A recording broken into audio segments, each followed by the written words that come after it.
Welcome to another edition of Conversation Collage, our weekly, if not more often, podcasts where we talk with interesting people and talk about the things they're interested in. And if you're not careful by the end of it, you might just learn something. Hi, I'm Ken Johannesson, your host, and we've got an interesting one for you today. A little later on, I'll talk a bit about Kobe Bryant and his passing and some other things related to that. Because as we record this has only been about 3 days since the word of his untimely death and that of his daughters and the others on that helicopter was reported. And we here in the Wenatchee, Washington area are feeling it. And there's a reason for that, and I'll explain that a little later on. But first, let's talk about money and your relationship with it. If you have mixed emotions when it comes to your relationship with money, you are not alone. There's a new survey conducted by the Edward Jones folks. It's called Relationship with Money Survey.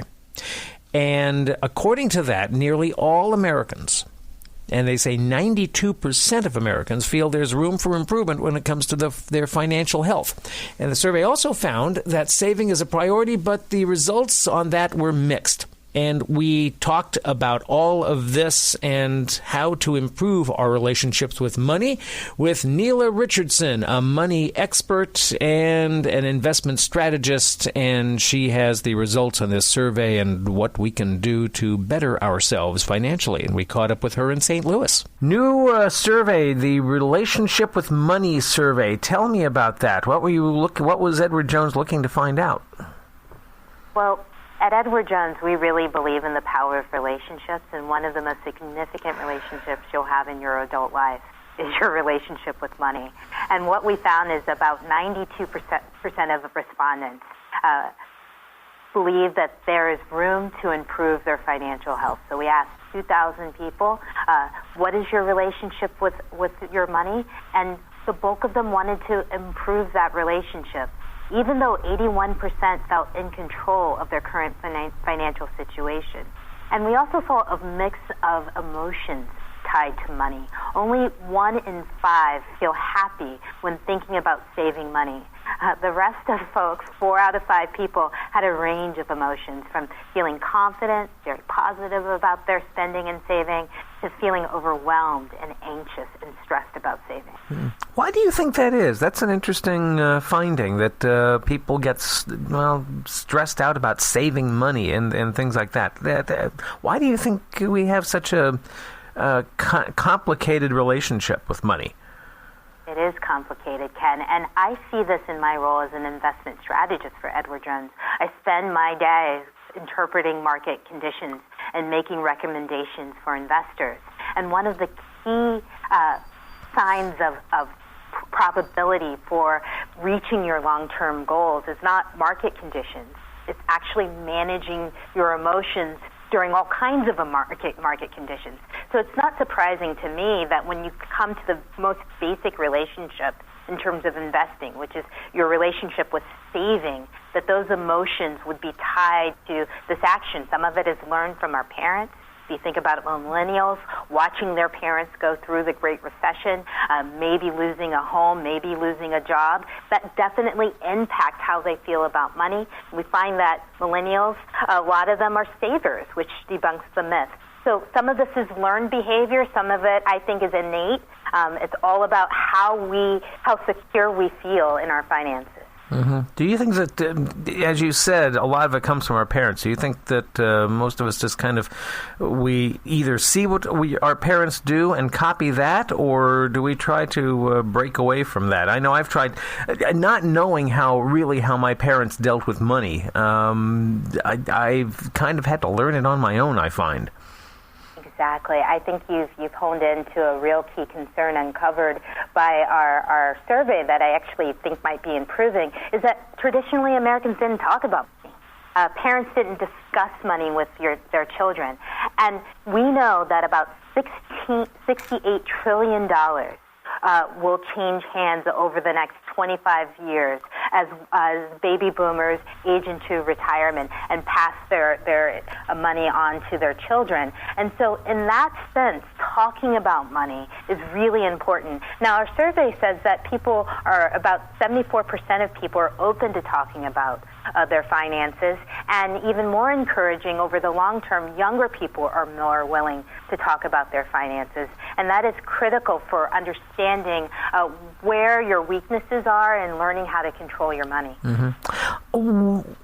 How do we know that we are in an unhealthy relationship with money? Are there some warning signs? It's kind of the same way, Ken, that you know when you're in an unhealthy relationship with a person, right? First of all, you have to think about what your emotional response to that person is. Same with money. How does money make you feel? Do you feel in control of your money, or do you feel that your money is controlling you? And if it's the latter, that's a sign that you have an unhealthy relationship. And then, just like a partner, you want to know, is money doing its job? Is it fulfilling your needs? And we think that that's a mix of covering your short-term expenses and your long-term financial goals. If there's a breakdown in the role of money in your life, that's another sign that you may have an uncomfortable relationship with money. All right. So then what do we do to improve that? Well, first, know who you are. I mean, there's no right or wrong here when it comes to your emotions. And so we're not trying to change what your emotional attachment is or lack thereof to money. We want you to recognize what your emotions are. If you can recognize your emotions, then you can help control and manage them. So how does saving make you feel? Ask yourself that question and be honest. How does spending make you feel? Do you feel happy when you spend? Do you feel overwhelmed? Do you feel stressed out? Once you get those emotions identified, then you can take them out of your financial decision-making process, which brings us to our second tip, which is develop a sound financial strategy. We're always balancing that mix between short-term goals like paying down debt or paying down student loans, building a savings account, and longer-term goals, saving for a house, saving for retirement. And we want to make sure we have a plan in place that helps to address all aspects of our financial life, that reduces stress and anxiety, and helps us feel empowered and in control of our finances. And then the final tip is having a partner. Accountability partner. Could be a friend, could be a trusted family member, could be a financial advisor. That accountability partner helps keep you on track when it comes to your long-term goals. You know, we're here in January as we speak, and this is the worst time, I think, to that and April when the taxes come due. Those are the worst months to deal with money because, you know, we're just past the holidays, and, you know, January is a tight month for a lot of people. I know it is for me. So, you know, timing is kind of important, too, isn't it? Well, we always say at Edward Jones, it's not timing the market, it's time in the market that matters, and that translates into your savings behavior. You know, the hardest step is the first one. That goes for a variety of changes we're trying to make in our lives. And so as you're coming out of January, maybe short-term goals dominate, and that's okay to admit and acknowledge. The important thing is staying in control of that and saying, okay, for the next few months, I'm going to work on paying down my credit card debt, and then over time, I'm going to take small steps towards saving. If you have a plan in place, then you can reward yourself for those milestones that you meet. We're coming up on Valentine's Day. Any tips on those who want to celebrate without breaking the bank? Well, Valentine's Day is all about emotions, right? It's supposed to be about love, so don't be stressed out by paying too much for dinner, paying too much for the babysitter. Really keep it about those positive, loving feelings. You know, what my husband and I used to do when our kids were young is we would skip the babysitter costs, which were very expensive, and we'd order in. We'd put the kids in front of the TV with a movie and popcorn, invite another couple over so it felt festive, and really enjoy the evening. And that was a great way to save costs. But really focus in on what matters to you in terms of that day, but realize it's just a day, and your relationship with money will last a lot longer, and hopefully with your partner will last a lot longer than just Valentine's Day. Any surprises from this relationship with money survey that something that caught you off guard? Well, one of the big takeaways is that 92% of people felt the need to improve their financial health. So that shows us that even for folks who are saving, there's still some work to do. 1 in 4 wanted to reduce or improve spending habits. I was also surprised at how open people are nowadays to talk about finances. I remember growing up, we didn't talk about finances that much. Mm-hmm. And when you think about the intergenerational wealth transfer that we know is occurring over the next 25 years, the fact that many people are aging into retirement and beyond, it's really important to have those conversations with our family members to make sure that we're all on the same page in terms of finances.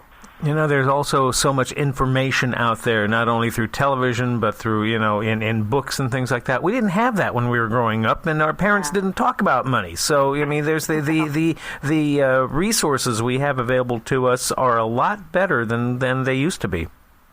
We didn't talk about money, politics, or religion, and now we talk about it all the time, so things have changed quite a bit. Yeah. Also, what was surprising in the survey is how much millennials are saving. They get a bad rap, but 48% of millennials identified themselves as savers, not spenders, and that's compared to 46% of Gen Xers like myself. That's a good thing.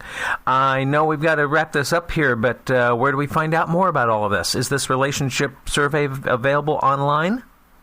It is. Your listeners can go to edwardjones.com/relationship to find out more information about the survey and ways to start or keep on track with your financial goals. There we go. Neela Richardson with Edward Jones, I thank you for a few minutes out. Oh, it was my pleasure. Thank you, Ken. Neela Richardson joined Edward Jones in 2018. She is an investment strategist and analyzes and interprets economic trends and market conditions, identifies risks and opportunities, and recommends strategies to help clients reach their long-term financial goals. And again, we caught up with her in St. Louis. If you want to check out that survey, go to edwardjones.com/relationship.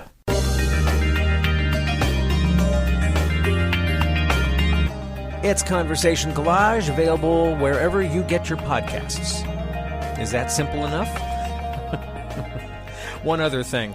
Like us, rate us, review us on that podcast platform if you can. We'd appreciate it. Also, we have a Facebook page, Conversation Collage Podcast. We also have an Instagram page at Conversation Collage Podcast. We'd love you to check those out as well and communicate with us. Let's get a dialogue going, okay?